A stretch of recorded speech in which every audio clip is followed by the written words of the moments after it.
आज की इस क्लास में हम डिस्कस करने वाले हैं यूपी टेट का पर्यावरण अध्ययन का 2018 का क्वेश्चन पेपर। और इससे पहले पार्ट 1 में हमने कुछ क्वेश्चन डिस्कस किए थे और जो बाकी बचे क्वेश्चंस हैं 15 क्वेश्चन डिस्कस हमने पार्ट 1 में किए थे और बाकी बचे क्वेश्चंस 15 क्वेश्चन डिस्कस हम आज करने वाले हैं। तो आप लोग पूरा वीडियो लास्ट तक ज़रूर देखें ताकि आपको बेहतर समझ आए और आप अच्छी तरीके से अंडरस्टैंडिंग कर पाएँ और जान पाएँ कि आखिरकार क्वेश्चंस का लेवल कैसा होता है और क्वेश्चंस किस तरीके से एग्जाम में आते हैं। इसके बाद फिर बाकी जो बचे पेपर्स होंगे, जैसे अभी हम डिस्कस करने वाले हैं 18 का जो बचा पेपर है, उसके बाद फिर हम बात करेंगे कि 19 में और उससे पहले कौन कौन से एग्ज़ाम में जो कंडक्ट एग्ज़ाम हो चुके हैं उनके पेपर में कैसे क्वेश्चंस पूछे गए ताकि आपको बेहतर समझ डेवलप हो पाए। ठीक है, तो हम स्टार्ट करने वाले डिस्कशन और हम क्वेश्चन 16 से डिस्कस करेंगे क्योंकि 15 तक हमने पार्ट 1 में डिस्कस किया हुआ है। तो 16 में लिखा हुआ है कि ओजोन परत का अधिकतम ह्रास। ह्रास का मतलब होता है लॉस। अगर किसी चीज़ में कमी आती है तो उसको ह्रास बोलते हैं। तो ओजोन परत का अधिकतम ह्रास निम्न में से किस स्थान पर हुआ है। अगर हम बात करें कि ओजोन परत कहाँ पे है, तो ओजोन परत हमारे पर्यावरण में, हमारे वायुमंडल में है। ठीक है, जहाँ पे हम रहते हैं वो हमारा इकोसिस्टम है। ठीक है, आसपास का पूरा पर्यावरण है, यानी जहाँ पे हम रहते हैं वो क्या है, वो पर्यावरण है, एनवायरनमेंट है। और अगर हम बात करें कि हमारे जो अर्थ है इसमें जो वायुमंडल है, जो एटमॉस्फेयर जहाँ पे हम सांस लेते हैं वहाँ पे, यानी उसमें कितनी परतें हैं, तो हमारे वायुमंडल में 5 परतें होती हैं मुख्य रूप से। कौन कौन सी परतें 5 होती हैं? सबसे पहली परत जहाँ पे हम रहते हैं और जहाँ पे पेड़ पौधे हैं, जहाँ पे हम सांस लेते हैं, जहाँ पे बरसात होती है, बादल बनते हैं, जहाँ पे तूफान आंधी आती है, जहाँ पे ओले गिरते हैं, तो ये जो परत है इसको हम लोग बोलते हैं क्षोभ मंडल। ये क्षोभ मंडल कहलाती है। इसके बाद में जो सेकंड परत होती है उसको हम बोलते हैं समताप मंडल। ठीक है, और फिर जो तीसरी परत है उसको बोलते हैं मध्य मंडल। और फिर जो चौथी परत है उसको हम बोलते हैं आयन मंडल। आयन मंडल बोलते हैं इसको हम, या फिर उसको हम बोलते हैं ताप मंडल। ठीक है, और जो सबसे 5वीं परत है उसको बोलते हैं बहिमंडल, यानी बिल्कुल बाहर की परत होती है बहिमंडल। तो 5 परतों से हमारा वायुमंडल बना है। ठीक है, और इस प्रकार से अब यहाँ पे क्वेश्चन ये आता है कि अगर आपसे क्वेश्चन एग्जाम में ये पूछ लेता कि इन 5 में से किस परत में ओजोन परत पाई जाती है, इन 5 लेयर में किस लेयर में ओजोन परत पाई जाती है, तो आप क्या इसका आंसर करते हैं? ओजोन परत पाई जाती है समताप मंडल में। ठीक है, और ओजोन का फार्मूला क्या होता है? ओजोन को हम O3, इसका फार्मूला O3 होता है। ठीक है, और हम जानते हैं कि जो O2 होता है, O2 मतलब होता है ऑक्सीजन। ठीक है, यहाँ पे ऑक्सीजन का एक मॉलिक्यूल एक्स्ट्रा होता है। तो ओजोन परत का अधिकतम ह्रास किस स्थान पर हुआ है, तो इसका सही आंसर क्या है?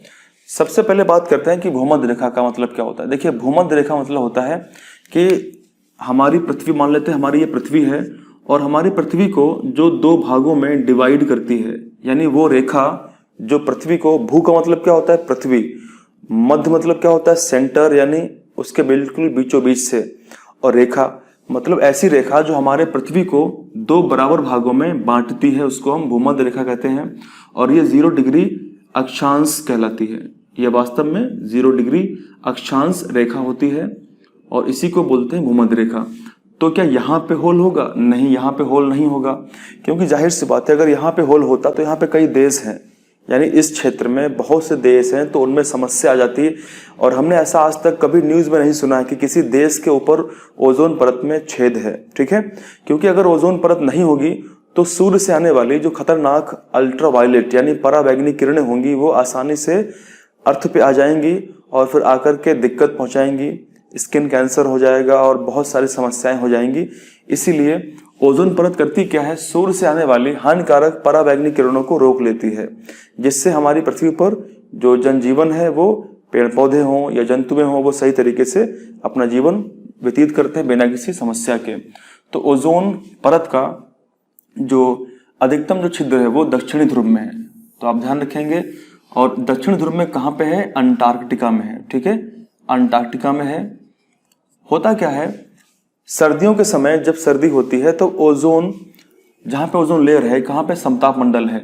तो अंटार्कटिका के ऊपर समताप मंडली कुछ बादल जैसे बनना स्टार्ट हो जाते हैं, वहीं पे कुछ रिएक्शन होती है और उस रिएक्शन से जो O3 मॉलिक्यूल है वो ब्रेक हो जाता है और इस तरीके से ओजोन परत में छेद हो जाता है। अगर हम बात करें कि ओजोन परत की जो मोटाई है, थिकनेस है, उसको कैसे हम उसको मेजर करते हैं, क्योंकि जानना बहुत ज़रूरी है कि कहाँ पे कितना मोटाई है ओजोन परत में, कहाँ पे कितनी पतली है। तो इसको हम डॉब्सन यूनिट के द्वारा मेजर करते हैं। किसके द्वारा? डॉब्सन। तो आप लोग ध्यान रखेंगे कि ओजोन परत की मोटाई को हम डॉब्सन यूनिट द्वारा मेजर करते हैं, ठीक है। तो इसके आगे फिर हम बात करेंगे। आई होप कि आप लोग सही तरीके से क्वेश्चन 1 समझ गए होंगे। अब जरा बात करते हैं कि क्वेश्चन 1 ये कहाँ से पूछा गया। देखिए क्वेश्चन 1 जो है, एक चैप्टर हमारा है वायुमंडल, यूपीटीईटी का जो सिलेबस दिया गया है ऑफिशियली, और उसके वीडियोस पहले हम बना चुके हैं। तो अगर आप लोगों ने नहीं देखे हैं तो अवश्य उसके वीडियोस देखें, जिसमें मैंने पूरा सिलेबस डिस्क्राइब किया है। जो क्लासेस अभी स्टार्ट होने वाली हैं कुछ दिनों के अंदर, बहुत ही शीघ्र आपको जो है 1-2 दिन के अंदर पूरी यूपीटीईटी की जो भी क्लासेस होंगी एनवायरनमेंट की, बेस्ट क्वालिटी क्लासेस आपको फ्री में यूट्यूब चैनल पे प्रोवाइड कराई जाएंगी। तो उसमें एक चैप्टर है वायुमंडल, और वायुमंडल से ये क्वेश्चन लिया गया है, ठीक है। तो अब हम बात करते हैं क्वेश्चन नंबर 17 कि 17 में क्या 17 क्वेश्चन बोलता है, इनमें से कौन भारत का प्रथम मुख्य न्यायाधीश था। तो इनमें से देखिए ये क्वेश्चन लिया गया है पॉलिटी से, और आपके जो सिलेबस दिया गया उसके अंदर पॉलिटी को मेंशन भी किया गया है विशेष रूप से, यानी जो राज्य व्यवस्था है वहां से भी क्वेश्चंस आएंगे। और 2018 के पेपर में तो 3-4 क्वेश्चंस पूछे गए हैं राज्य व्यवस्था से, तो इसको भी आपको तैयार करना है और मैं पूरा तैयार कराऊंगा, ठीक है, चिंता की बात बिल्कुल भी नहीं है। तो इसका आंसर क्या होगा? इसका आंसर होगा हीरालाल जे कानिया, ये प्रथम मुख्य न्यायाधीश थे भारत के, ठीक है। आप लोग कमेंट करके बताएं कि वर्तमान में भारत का चीफ जस्टिस कौन है, वर्तमान में भारत का मुख्य न्यायाधीश कौन है, ठीक है। उसके बाद बात करते हैं क्वेश्चन नंबर 18 में। इसमें लिखा हुआ है कि रेड डेटा बुक। आप लोगों ने सुना होगा अक्सर कि लाल किताब की बात करते हैं, रेड डेटा बुक की बात करते हैं, ये किससे संबंधित है, आखिरकार इस किताब में ऐसा क्या लिखा हुआ है। तो ऑप्शंस को पढ़ते हैं। पहला ऑप्शन है विलुप्त के करीब जो जंतु हैं उनके बारे में इसमें लिखा हुआ है। फिर है नदियों में जो पोल्यूशन होता है उसके बारे में इसमें लिखा हुआ है। ऑप्शन नंबर 3 लिखा हुआ है घटता भूगर्भ जल स्तर। इसका मतलब क्या है कि पृथ्वी के अंदर जो हम बोलते हैं उसको अंडरग्राउंड जो वाटर है, क्या उसका स्तर घटता है, उसके बारे में लिखा हुआ है। या फिर वायु प्रदूषण, क्या इसके बारे में लिखा। आप लोग कमेंट करके बताएं कि इसका आंसर क्या होगा। लाल किताब जो है रेड डेटा बुक, इसमें किस चीज के बारे में मेंशन किया जाता है, इसमें आखिरकार क्या मेंशन होता है। तो सबसे पहले बात समझते हैं कि भाई जो रेड बुक है, जो रेड डेटा बुक है, लाल जो डेटा वाली किताब है, इसको पब्लिश कौन करता है। तो आप लोग ध्यान रखेंगे, इसको पब्लिश करता है IUCN। कौन करता है? IUCN इसको पब्लिश करता है। IUCN की अगर फुल फॉर्म की बात करें तो इसका मतलब क्या होता है? International union for conservation of nature, यानी नेचर को कंजर्व करने के लिए एक अंतर्राष्ट्रीय संघ है। और इसके बारे में हम आगे विस्तार से बात करेंगे जब हम लेक्चर्स पूरा अपलोड करेंगे तब, ठीक है। तो आप लोग ध्यान रखेंगे कि इस किताब के अंदर, यानी ये जो है IUCN एक संस्था है जो पब्लिश करती है रेड डेटा बुक, और इसके अंदर सभी जितने भी विलुप्त यानी जो एक्सटेंट होने वाले यानी जो एक्सटेंशन के करीब यानी विलुप्त के करीब जितने भी जंतु हैं उनके बारे में इसमें पूरा मेंशन होता है। और जैसे ही कोई जंतु अगर विलुप्त के करीब था, धीरे धीरे उसकी स्पीसीज, उसकी प्रजातियां इंप्रूव करती हैं और संख्या उसकी जब अधिक हो जाती है तो उसको इस किताब से अलग रख दिया जाता है, ठीक है। अब बात करते हैं क्वेश्चन नंबर 19 की। लोकसभा और राज्यसभा की संयुक्त बैठक किसके द्वारा बुलाई जाती है, आहूत की जाती है। ऑप्शंस हैं संसद, राष्ट्रपति, लोकसभा और राज्यसभा के अध्यक्ष। तो आप लोग कमेंट करें, बताएं कि इस क्वेश्चन का आंसर क्या होगा। आप लोग एक चीज ध्यान रखेंगे कि कुछ विशेष परिस्थितियों में ही राष्ट्रपति, लोकसभा और राज्यसभा की संयुक्त बैठक बुलाते हैं, ठीक है। और यहाँ पे एक चीज ध्यान रखेंगे आप लोग कि जब भी ऐसा होता है, यानी जब भी लोकसभा की, राज्यसभा की संयुक्त बैठक बुलाई जाती है तो उसकी अध्यक्षता कौन करता है? उसकी अध्यक्षता लोकसभा के अध्यक्ष करते हैं। तो यहाँ पे ये एक प्लस पॉइंट था, एक बोनस पॉइंट था जो आप लोग समझ चुके हैं, ठीक है। तो इस क्वेश्चन का आंसर क्या होगा? राष्ट्रपति होगा, ठीक है। पर आप लोग ध्यान रखेंगे कि अगर ऐसी बैठक बुलाई जाती है तो उसकी अध्यक्षता कौन करते हैं? लोकसभा के अध्यक्ष करते हैं। ठीक है, आप लोग ध्यान रखेंगे। अब बात करते हैं क्वेश्चन नंबर 20 की। संविधान के किस भाग में, भाग का मतलब पार्ट होता है, और हमारे संविधान के अंदर भाग और अनुसूचियां दी गई हैं और इनके अंदर अलग अलग विषय के बारे में मेंशन किया गया है। ठीक है, तो आगे जब हम बात करेंगे पॉलिटी तो हम बात करेंगे कि कौन कौन से अनुच्छेद हैं महत्वपूर्ण जो हमको समझने हैं, पढ़ने हैं, कौन कौन से भाग हैं, कौन कौन सी अनुसूचियां हैं, और एक एक करके हम सब कुछ समझेंगे। ठीक है, जो चैप्टर्स मुझे पढ़ाने हैं पॉलिटी में वो सब पढ़ेंगे हम। उसके बाद में अब इस क्वेश्चन का आंसर क्या होगा कि संविधान के किस भाग में पंचायती राज व्यवस्था संबंधी प्रावधान दिए गए हैं? ठीक है, तो इसका आंसर क्या होगा? तो सबसे पहला ऑप्शन है कि भाग नंबर 3, ठीक है, फिर है भाग नंबर 9, फिर है भाग नंबर 6 और फिर है भाग नंबर 4। तो आप लोग बताएं कि इसका आंसर सही क्या होगा। थोड़ा सा पहले रिवाइज कर लेते हैं। सबसे पहले हमारे संविधान में जो भाग दिए गए हैं तो सबसे पहले भाग में क्या लिखा हुआ है? राज्य यानी संघ और उसके राज्य क्षेत्र। ठीक है, यूनियन एंड इट्स टेरिटरी के बारे में लिखा हुआ है। फिर जो दूसरा भाग है उसमें बात की गई नागरिकता के बारे में। फिर जो तीसरा भाग है उसके अंदर लिखा हुआ है मौलिक अधिकार के बारे में। ठीक है, जिसको लिया गया है यूएसए से, यानी अमेरिका के संविधान से उसको लिया गया है। फिर भाग चौथा, उसमें लिखा हुआ है राज्य के नीति निदेशक तत्व के बारे में। फिर उसके बाद में चौथा का यानी 4 का, उसमें लिखा हुआ है मौलिक कर्तव्य के बारे में। और मूल रूप से हमारे संविधान के अंदर मौलिक कर्तव्य नहीं थे। संविधान में 42वें संशोधन करके उसके अंदर 1976 में मौलिक कर्तव्यों को जोड़ा गया था। तब उसके अंदर 10 मौलिक कर्तव्य थे और बाद में फिर 11वां जोड़ा गया। तो आप लोग कमेंट करके बताएं कि हमारे संविधान में 11वां मौलिक कर्तव्य जो है वो जोड़ा कब गया है। ठीक है, उसके बाद फिर हम बात करते हैं भाग जो नंबर हमारा 5 है उसमें संघ के बारे में लिखा हुआ है, यूनियन के बारे में। फिर भाग जो हमारा 6 है उसमें लिखा हुआ है स्टेट्स के बारे में। और भाग 7 जो है वो रिपील्ड कर दिया गया, खत्म कर दिया गया है। और भाग जो 8 है उसके अंदर लिखा हुआ है यूनियन टेरिटरीज के बारे में, यानी केंद्र शासित प्रदेश के बारे में। फिर जो भाग 9 है उसमें लिखा हुआ है पंचायती राज व्यवस्था के बारे में। तो इसका क्वेश्चन का सही उत्तर आप लोग बता सकते हैं क्या होगा? ऑप्शन नंबर 2 होगा, भाग 9। ठीक है, और हमने इन सभी भागों के बारे में रिवाइज कर लिया है।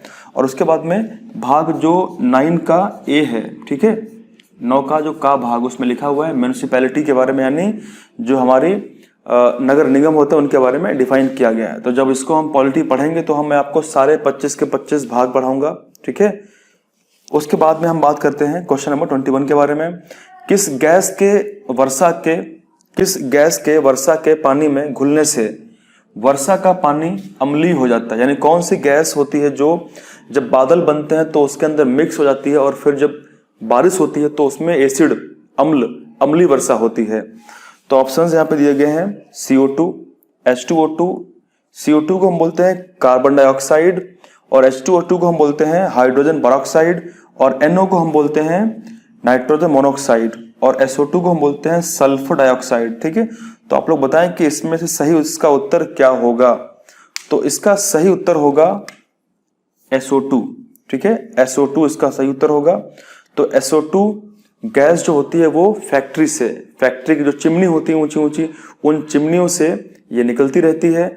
और खासकर अगर हम बात करें कुछ ऐसे कारखाने जहाँ पे तेल का शोधन होता है, रिफाइनरी होती है, वहां से निकलती रहती है और वहां से निकल करके वाटर वेपर्स के साथ मिक्स होकर के और फिर अम्ल वर्षा बनाती है। ठीक है, ये चैप्टर पूरा हम पढ़ेंगे। यूपी के सिलेबस में पूरा इसके बारे में डिफाइन किया गया है। तो हम जब पढ़ेंगे तो हम पूरा इसको फिनिश करेंगे। ठीक है, और ये मेरी गारंटी है कि अगर आप लोगों ने सारे वीडियोस देख लिए एनवायरनमेंट के जो मैं अपलोड करने वाला हूं, तो आपके कम से कम पर्यावरण में, एनवायरनमेंट में, चाहे वो यूपी टेट या सीटेट हो, दोनों में कम से कम आप 25 से 28 स्कोर करके आएंगे।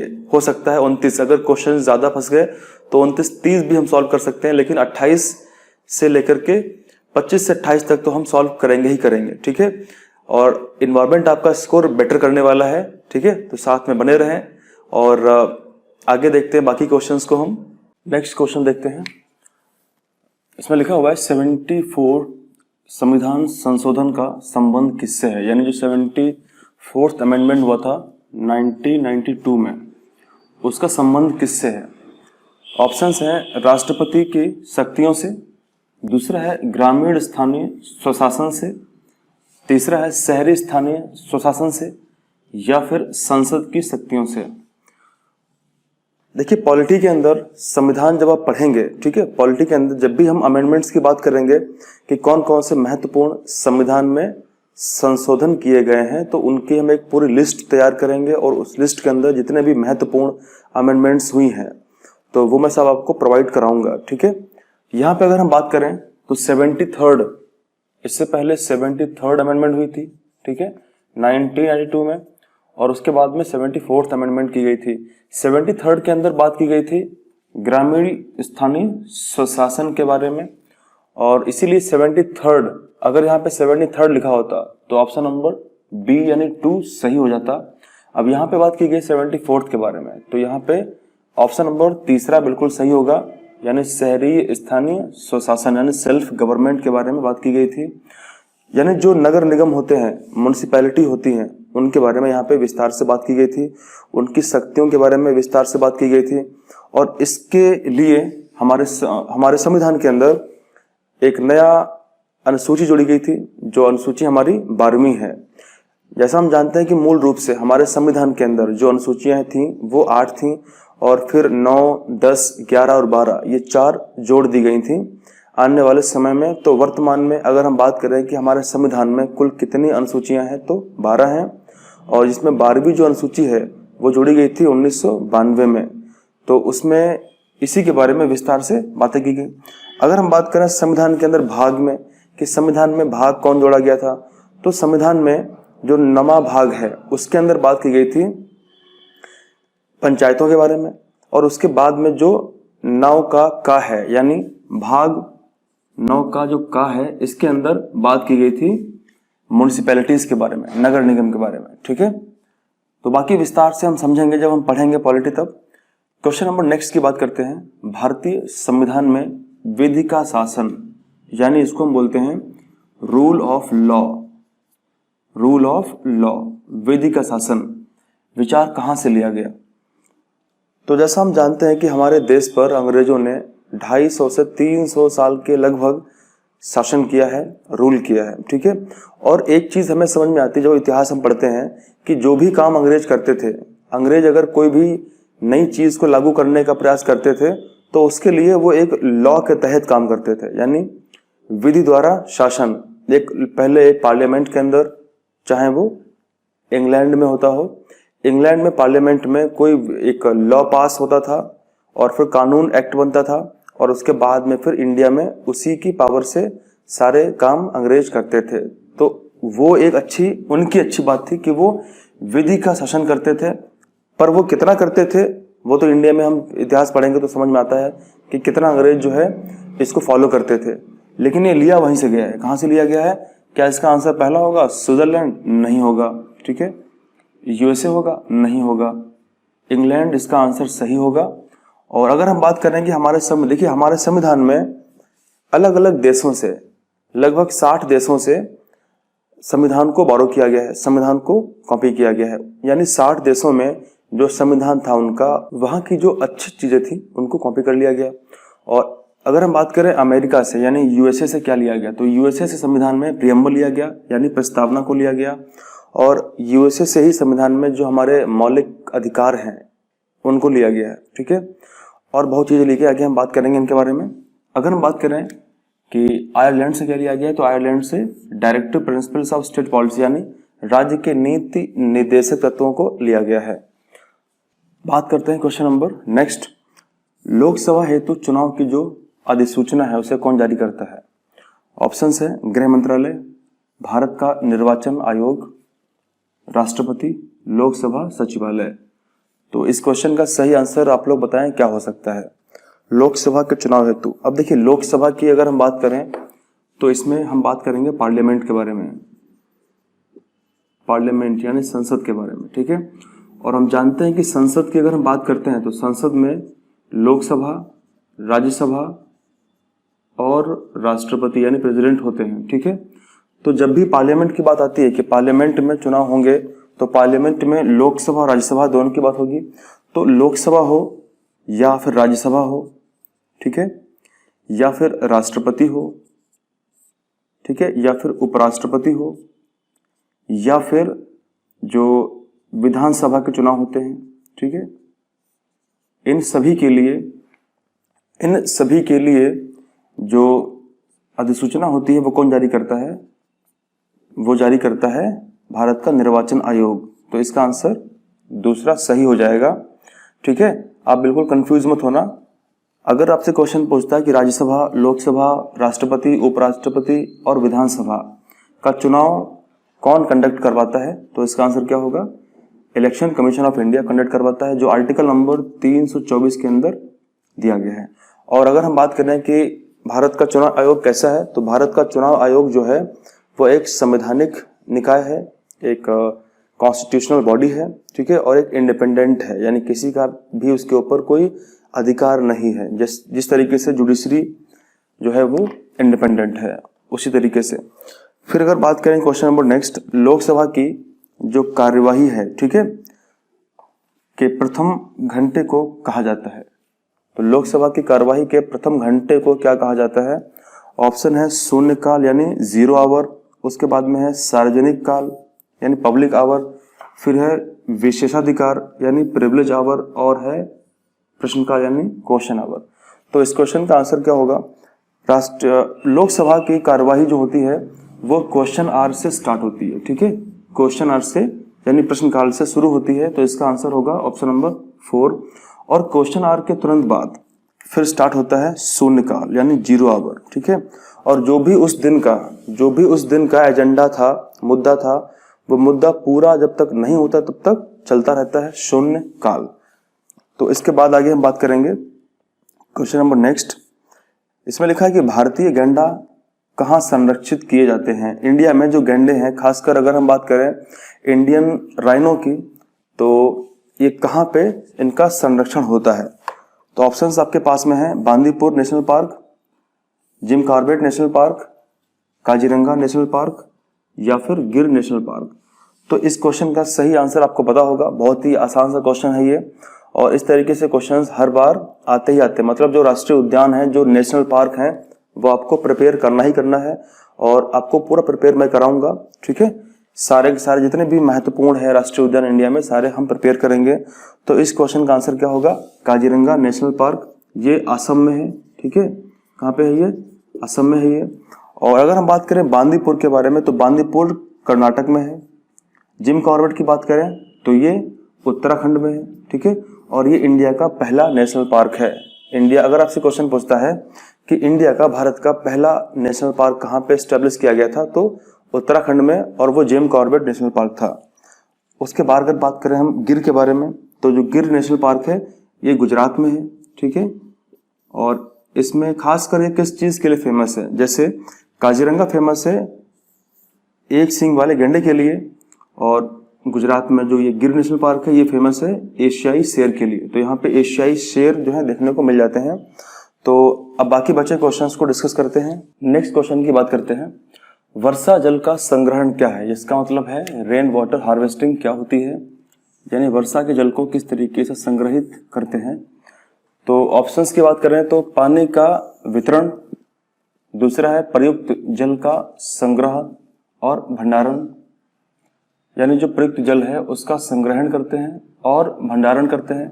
तीसरा है वर्षा जल का जमाव और भंडारण, और उपर्युक्त में से कोई नहीं। अब देखिए, सबसे पहले बात करते हैं, यहाँ पे बात की गई है वर्षा जल का संग्रहण, यानी किस तरीके से जो रेन का जो पानी होता है, जब बारिश होती है, पानी बरसता है, तो उस जल को किस तरीके से हम आगे इस्तेमाल के लिए संग्रहित करते हैं ताकि हम उसको फ्यूचर में इस्तेमाल कर पाए, ठीक है।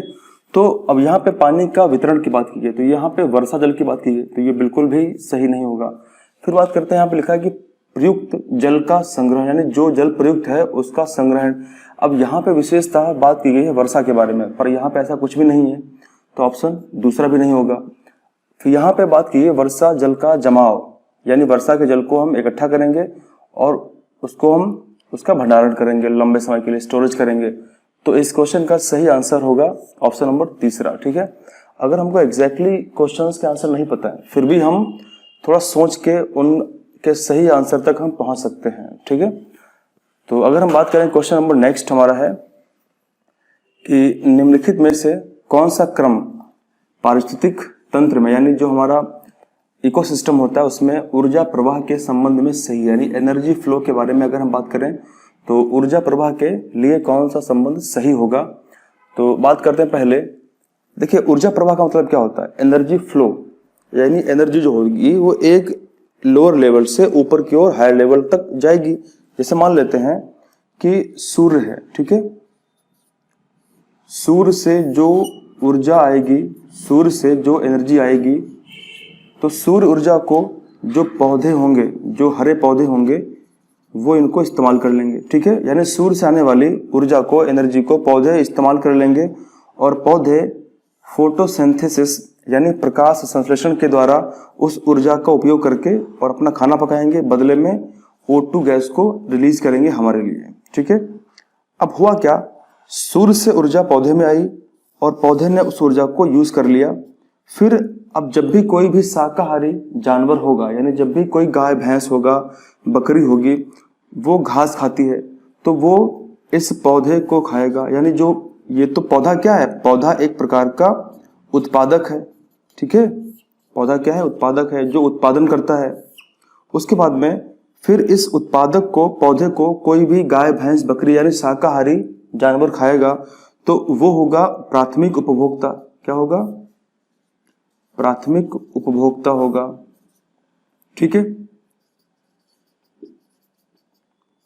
और फिर ये जो प्राथमिक उपभोक्ता है ये जब भी कभी भी मरेगा, अगर ये मर गया तो फिर इसका अपघटन हो जाएगा, इसका अपघटन होगा। इसका मतलब क्या है कि ये डिकम्पोज हो जाएगा और इस तरीके से ऊर्जा फ्लो होता है। अब यहाँ पे जरा समझते हैं ऑप्शंस कौन कौन से हैं। तो यहाँ पे सबसे पहले बात की गई है उत्पादक की, ठीक है, उत्पादक के बाद में उपभोक्ता है, ठीक है, फिर अपघटक है, ठीक है। इसका मतलब कि पहले उत्पादक होगा, फिर उपभोक्ता होगा, फिर अपघटक। तो ऑप्शन नंबर ए इसका सही है। अब जरा बाकी ऑप्शंस की अगर बात करें तो ऑप्शन नंबर बी में उत्पादक है फिर अपघटक है, यानी उत्पादक घास है फिर अपघटक है, यानी उसका डिकम्पोजिशन हो जाएगा और वो चीज खत्म हो जाएगी, फिर उपभोक्ता। तो गलत है ये। उसके बाद में बात करी गई है अपघटक के बारे में, यानी डिकम्पोजर, जो डिकम्पोज करते, जैसे बैक्टीरिया होता है या फंगस होता है, कवक, वो डिकम्पोज कर देते हैं, किसी भी मरे सड़े गले पदार्थ को डिकम्पोज कर देते हैं, खत्म कर देते हैं। और उसके बाद उपभोक्ता और फिर उत्पादक गलत है। यहाँ पे है उपभोक्ता, उत्पादक और अपघटक, यानी उपभोक्ता, तो ये बिल्कुल भी गलत है। तो ये सही क्रम है ऑप्शन नंबर ए। ठीक है, अब बात करते हैं क्वेश्चन नंबर लास्ट है जो आज का हमारा, कौन सी greenhouse gas. Greenhouse gas का मतलब क्या होता है, ये वे गैसें होती हैं जो सूर्य से आने वाली जो विकिरण होती है, जो ऊर्जा होती है, ऊष्मा होती है, उसको पकड़ लेती हैं, उसको ट्रैक कर लेती हैं एटमॉस्फेयर में। तो फिर हमारा एटमॉस्फेयर बहुत गर्म हो जाएगा, तो हमारे वायुमंडल में गर्मी बढ़ जाएगी और इससे समस्या बहुत विकराल रूप धारण कर लेगी। जैसे जो ग्लेशियर्स होंगे, जो बड़े बड़े हिमनद हैं, वो पिघलेंगे और आसपास के जो समुद्र है उसका जल का स्तर बढ़ जाएगा, तो इससे समस्या और बढ़ जाएगी। तो आई थिंक कि आप लोग जान चुके हैं कि ग्रीन हाउस गैस किसे कहते हैं। अब क्वेश्चन ये है कि कौन सी ग्रीन हाउस गैस वातावरण में सबसे अधिक मात्रा में पाई जाती है या उपस्थित रहती है। ऑप्शन है CO2, प्रोपेन, इथेन और मीथेन। तो इस क्वेश्चन का सही आंसर क्या आप लोग बताइए। प्रोपेन कोई भी प्रकार की ग्रीन हाउस गैस नहीं है, ना ही इथेन है, मीथेन है लेकिन ये बहुत कम होती है। तो इसका आंसर सही क्या होगा, CO2 होगा। ठीक है, तो इस क्वेश्चन का आंसर सही CO2 होगा। हम लोगों ने 2018 के UPTET का जो भी क्वेश्चंस पूछे गए थे वो सारे हमने आज के पार्ट 2 में डिस्कस कर लिए और आई होप कि आप लोगों ने पार्ट 1 देखा होगा और पार्ट 2 भी आप लोगों ने पूरा कंप्लीट देख लिया है। तो आपको एक आइडिया मिल गया है कि क्वेश्चंस का स्तर कैसा है, क्वेश्चंस कैसे एग्जाम में आते हैं और हमको इनके हिसाब से किस तरीके से अपनी स्ट्रेटजी डेवलप कर ले ताकि हम अच्छे से अच्छे मार्क्स गेन कर पाएँ। ठीक है, अगर आप लोगों ने एनवायरनमेंट के अंदर 28 से 29 मार्क्स गेन कर लिए तो बाकी आपका जो बाकी सब्जेक्ट हैं उनमें आपका एक बैलेंस बन जाएगा अच्छा। ठीक है, और वैसे भी आपको अच्छा स्कोर करना ही करना है, सेलेक्ट तो होना ही होना है। तो 2018 में जो भी क्वेश्चन पूछे गए थे एनवायरनमेंट के वो हम डिस्कस कर चुके हैं। इसके बाद हम बात करेंगे 2019 के बारे में, और फिर हम बात करेंगे, इसके जाएंगे पीछे तो 17 की बात करेंगे, 16 की बात करेंगे, यानी जो भी पेपर पीछे कंडक्ट हो चुके हैं उन सब की हम बात करेंगे, ताकि एक समझ में आए क्वेश्चंस का लेवल कैसा है। और इसके बाद में फिर एक निष्कर्ष हम निकालेंगे कि हमको आखिरकार क्या क्या पढ़ना है और क्वेश्चंस का स्तर कैसा है। अगर हम बात करें 18 में, तो 18 वाले पेपर में आपने देखा होगा कि पॉलिटी से, संविधान से क्वेश्चंस ज़्यादा पूछे गए हैं, ठीक है, और बाकी पर्यावरण से क्वेश्चंस ज़्यादा पूछे गए हैं। तो बाकी हम क्वेश्चन जो भी हैं वो डिस्कस करेंगे अगले वीडियो में। तो thank you very much, thanks a lot, जय हिंद।